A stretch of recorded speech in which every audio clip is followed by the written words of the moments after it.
Bueno, buenas tardes. Vamos a hablar un poco sobre la hepatopatía crónica y la cirrosis. Bueno, eh,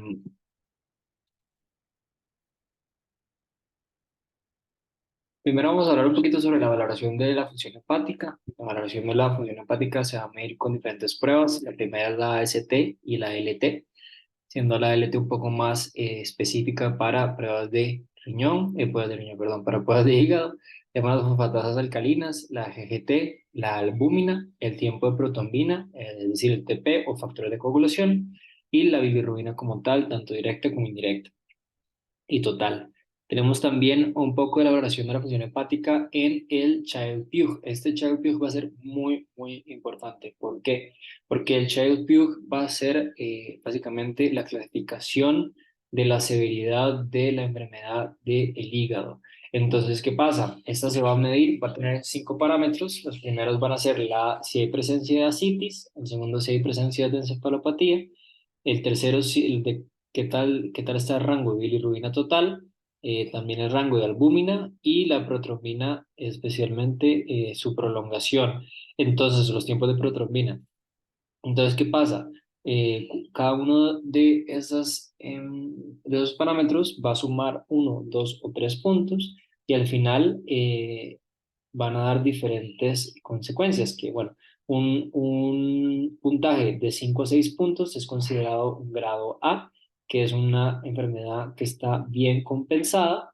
Un puntaje de 7 a 9 puntos es considerado grado B, que básicamente hay compromiso funcional significativo, y un puntaje de 10 a 15 significa grado C y básicamente es una enfermedad descompensada. Entonces, estos grados básicamente se relacionan a uno o más o 2 años de supervivencia del paciente. Entonces, básicamente un paciente con grado A tiene de 100 a 85% de supervivencia de 1 a 2 años más. De grado B tiene de 80 a 60% y de grado C tiene 45 a 35%. Entonces podemos ver que también es una valoración de mortalidad. Entonces vamos a ver cómo se divide. En la citis tenemos ninguna, tenemos un poco de asitis y tenemos asitis moderada a severa. En encefalopatía tenemos nada, de moderada, de leve a moderada, y tenemos de moderada a severa. Y de bilirrubina tenemos menos de 2 a 3 miligramos por decilitro y mayor de 3. Y albúmina es mayor de 3,5, de 2,8 a 3,5 y menor a 2,8. Y tiempo de protombina tenemos de 1 a 3 segundos, de 4 a 6 segundos y mayor a 6 segundos. Bueno, empezamos ahora sí con la hepatopatía crónica. Básicamente, ¿qué es la hepatopatía crónica? Es la necrosis de las células hepáticas e inflamación que altera su función y persiste por más de 6 meses. Esta puede variar en enfermedad estable asintomática y enfermedad grave y progresiva, es decir, cirrosis. Entonces, la etiología como tal, tenemos que es infecciosa, tenemos la hepatitis B, C y D, que pueden ser causadas por virus, bacterias, hongos y parásitos, entre otras cosas. Tenemos también la hepatopatía crónica causada por fármacos, la hepatopatía crónica causada por aspectos metabólicos, como es la enfermedad de depósito, y también el aspecto autoinmune, que puede dividirse en colangitis esclerosante primaria y la hepatitis tipo 1 o tipo 2. Bueno, la patogenia como tal, vamos a ver que hay tres especialmente, que son la hepatitis viral crónica, es decir, la B y la C, que básicamente van a ser infecciones persistentes, y van a existir también el término de portadores crónicos, es decir, que es reproducción del virus de manera intermitente. Este va a ser caracterizado por un ADN viral integrado al genoma y expresión anómala de proteínas. Vamos a ver citotoxicidad de los linfocitos, y su gravedad va a depender de la replicación del virus y la respuesta inmune. Después tenemos la hepatitis crónica por alcohol. Básicamente van a ser episodios repetidos de lesión aguda, que junto a sus radicales libres que libera el alcohol, causan necrosis, fibrosis y regeneración que conduce a una cirrosis. Es decir, van a haber diferentes lesiones agudas a repetición Entonces, los pacientes ni siquiera incluso se pueden dar cuenta, puede que pase desapercibido debido a estos radicales libres y va a haber una necrosis y fibrosis constante. Bueno, después va a haber aquí mismo una pérdida de fenestraciones endoteliales y microvellosidades hepatocíticas, perdón, es decir, una necrosis vascular. Y por último tenemos la enfermedad de hígado gracia, que básicamente va a causar cirrosis, inflamación y depósito de grasa, va a generar una resistencia a la insulina, es decir, va a aumentar la captación o disminución de la eliminación de lípidos y va a generar una acumulación de lípidos que produce toxicidad, un aumento del estrés oxidativo. Bueno, ¿cuál va a ser el orden cronológico de cosas que pasa en esta hepatopatía crónica? Básicamente, primero vamos a ver una infiltración inflamatoria de las células mononucleares, es decir, las células linfocíticas. Después va a empezar la necrosis del hepatocito dentro del parénquima y va a desencadenar una cascada de necrosis. Y después, posterior a eso, vamos a ver una necrosis y fibrosis entre las tríadas portales, es decir, van a alterar ahora sí la función del hígado. Por último, va a haber bandas de tejidos cicatriciales y células inflamatorias, es decir, va a existir más fibrina que hepatocitos. Esas bandas de tejido cicatricial va a ser esa fibrina y esto va a producir un ciclo vicioso donde va a empezar otra vez a dar esa inflamación, otra vez esa necrosis y por ende esas bandas de tejido cicatricial. Bueno, la presentación clínica y manifestaciones.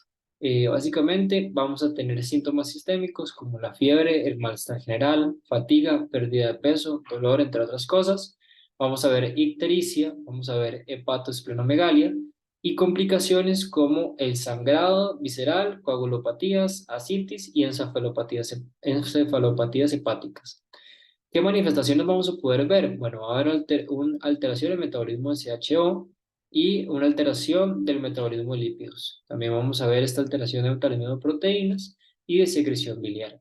Esas últimas dos va a generar la encefalopatía hepática, que es, ya que hay una alteración del metabolismo de proteínas, estas proteínas se van a liberar del torrente sanguíneo y van a afectar el sistema nervioso central, por lo cual van a generar una encefalopatía hepática. Y por último, esta secreción biliar va a generar una ictericia. Entramos a lo que es la cirrosis. Básicamente la cirrosis es un diagnóstico histológico y es consecuencia final de la lesión hepática progresiva. Entonces, ¿qué va a pasar? Básicamente el hígado se endurece, se encoge y se torna nodular y muestra deterioro de su función y disminución de su reserva debido a una reducción en la cantidad del tejido en funcionamiento. Va a existir también una distorsión irreversible de la arquitectura normal del hígado. Bueno, esto es un paciente clásico de cirrosis hepática, entonces vamos a ver diferentes síntomas y diferentes características. La primera característica que vamos a ver va a ser especialmente, bueno, a nivel de hipertensión portal, vamos a ver parálisis esofágicas, hematemesis, gastropatías, que va a poder generar también en melena, esplenomegalia, ascitis, varices rectales, entre otras cosas y efectos de la insuficiencia de las células hepáticas. Ahí podemos ver ictericia, ascitis también. Vamos a ver un carácter específico que se va a llamar asteristics, que es básicamente un temblor o un aleteo hepático donde el paciente desarrolla esto mismo debido a esa alteración hepática. Vamos a ver también arañas vasculares, ginecomastia, pérdida de vello púbico, entre otras cosas.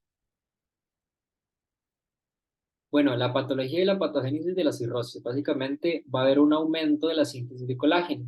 Esto va a producir también una fibrosis hepática porque los procesos a cargo de las células estrelladas, los procesos de regeneración. Estas células estrelladas va a generar una diferenciación de fibroblastos en respuesta a citoquinas, es decir, va a haber una matriz de puro fibrinógeno. Es decir, pues digamos que el parénquima del hígado va a ser completamente bandos de fibrógeno y va a ser completamente cicatrizada. Estos nódulos regenerativos rodeados de tejido cicatrizal, micro y macro nodular. Entonces, a nivel derecho, vamos a ver la foto cómo esta hepatitis crónica va a irse transformando en una cirrosis hepática. Entonces, de primero vamos a tener un hígado normal, donde vamos a ver esa histología completamente normal. Vamos a ver una hepatitis aguda, donde está esa inflamación del riñón, del hígado, y empezamos a ver esa infiltración y inflamación de células hepáticas, también de células inflamatorias como leucocitos. vamos a ver, empezamos a ver esa hepatitis crónica activa, donde vamos a ver también esa inflamación del hígado y empezamos a ver esas bandas de fibrinógeno, esas bandas de colágeno y fibrinógeno que vamos a ver a través de las células, esas bandas como azules que se ven. Y por último tenemos la cirrosis hepática, donde vemos que nada más y nada menos hay solamente que bandas de fibrinógeno. Va a haber rodeados, estos nódulos regenerativos van a estar rodeados de tejido cicatrizal y a nivel micro y a nivel macro vamos a ver cómo el hígado pierde totalmente su función. También tenemos la hipertensión portal, que básicamente es una de las complicaciones de cirrosis. Vamos a ver que va a existir una gradiente de presión venosa portal mayor a 5 miligramos de mercurio por una fibrosis que se da básicamente después de esto se da una fibrosis que al mismo tiempo da una elevación de esta presión venosa intrahepática y como resultado un aumento de la resistencia vascular, es decir, no permite el flujo de la vena porta. Entonces, a nivel de resumen, fibrosis y por ende se sube la presión venosa y por ende no permite el flujo de la vena porta. Aquí la sangre retrocede y se forman rutas alternas sin pasar por el hígado. Eso se van a llamar venas colaterales. Después vamos a tener la citis, que también es una complicación de la cirrosis, que también cabe recordar que es un parámetro del Child-Pugh.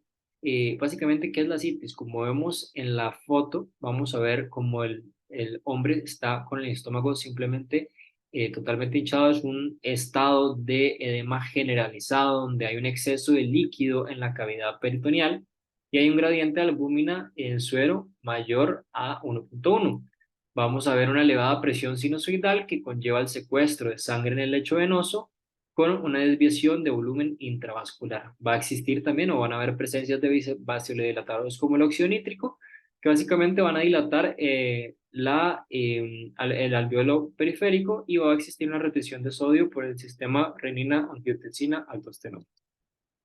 Después vamos a ver el síndrome hepatorrenal, que básicamente es un aumento progresivo de la creatinina sérica sin mejoría después de 48 horas de uso de diuréticos y expansión de volumen con albúmina. Entonces aquí va a haber una ausencia de shock, nefrotoxicidad, enfermedad renal parenquimatosa, no hay respuesta de hidratación, se va a poder clasificar en tipo 1 y tipo 2, el tipo 1 siendo rápidamente progresivo, y va a haber mecanismos compensatorios del sistema renina, angiotensina, aldosterona, del sistema nervioso simpático y la ADH.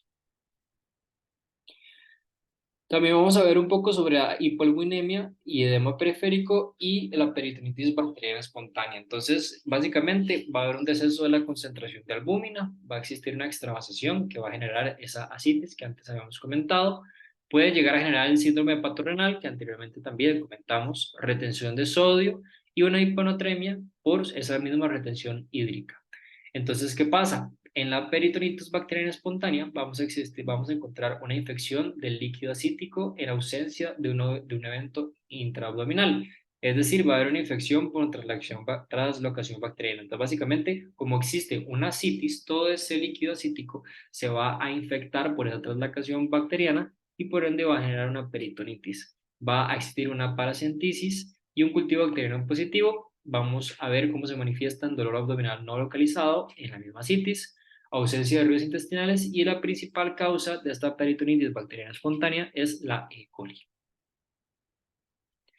Para ya ir terminando, vamos a hablar un poquito de las varices esofágicas y el sangrado. Las varices esofágicas se tocaron también en otra presentación anteriormente, en las enfermedades esofágicas 1 y 2. Pero bueno, básicamente a nivel de repaso es el agrandamiento de vasos sanguíneos que se anastomosan y a la vena porta como los del esófago inferior.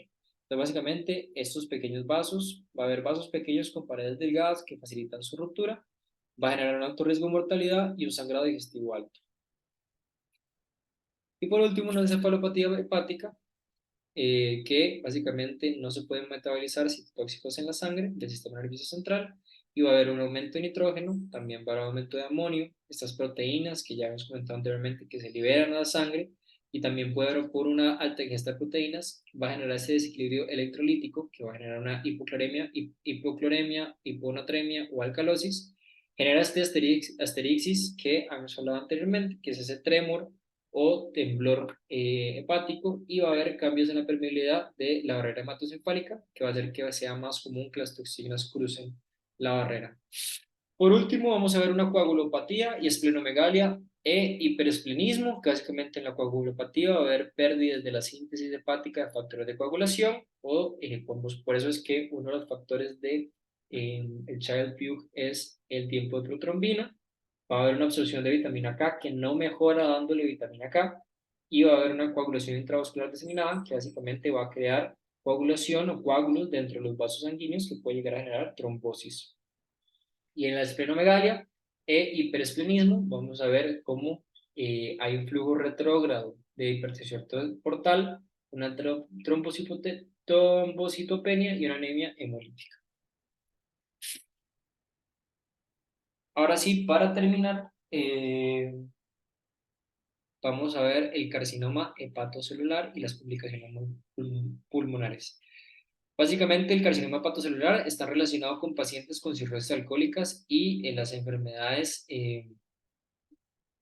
hepáticas crónicas. Entonces, está relacionado a eso, que se pueden llegar a malignizar y generar ese carcinoma hepatocelular. Después de complicaciones pulmonares, tenemos el síndrome hepatopulmonar, que básicamente es una insuficiencia hepática avanzada que puede llegar a generar hipoxemia. Tenemos la hipertensión portopulmonar, que básicamente puede llegar a manifestarse por disnea por esfuerzo.